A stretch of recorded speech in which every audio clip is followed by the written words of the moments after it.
The spiritual heritage of the United States is obvious. There you'll find scripture and symbols and imagery on monuments and statues and memorials and buildings throughout Washington, D.C.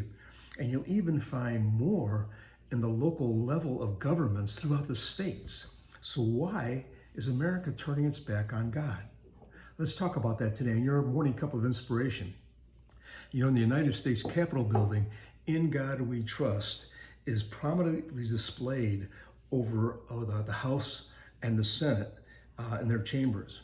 And over in the Senate House chamber, there are 23 of the great lawgivers throughout the centuries around the ring of the chamber. But only Moses, who received the law from God himself, was given a full face view looking down on the proceedings of the House. You also find religious artwork throughout the Capitol.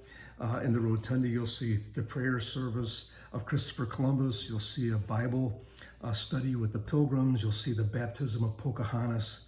And inscribed America, God shed his grace on thee, as in the Cox Corridor. At the East Senate entrance are the Latin words "Annuit coeptis," which is meaning God has favored our undertakings. Why are we turning our back on God?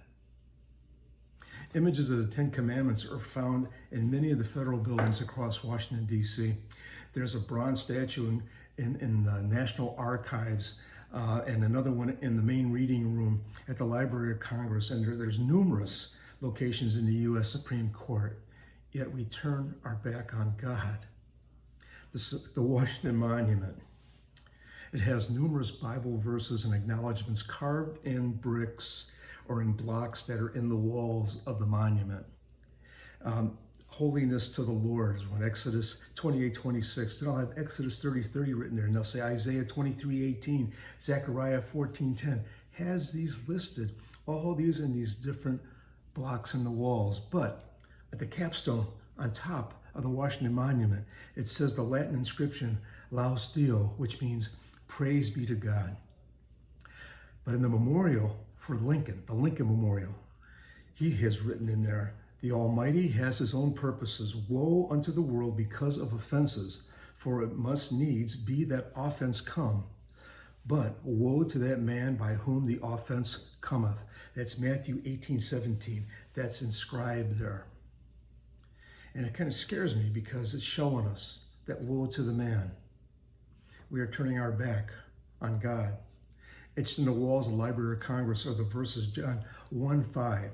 "The light shineth in darkness, and the darkness comprehendeth it not." And Proverbs 4:7. "Wisdom is the principal thing. Therefore get wisdom, and with all thy getting, get understanding." Micah 6:8. "What doth the Lord require of thee? But do it justly, and to love mercy, and to walk humbly with thy God." And Psalms 19:1. "The heavens declare the glory of God, and the firmament showeth his handiwork." Yet we're turning our back on God. We're having a warning. In the Jefferson Memorial, his words, "God who gave us life gave us liberty. Can the liberties of a nation be secure when we have removed a conviction that these liberties are the gift of God?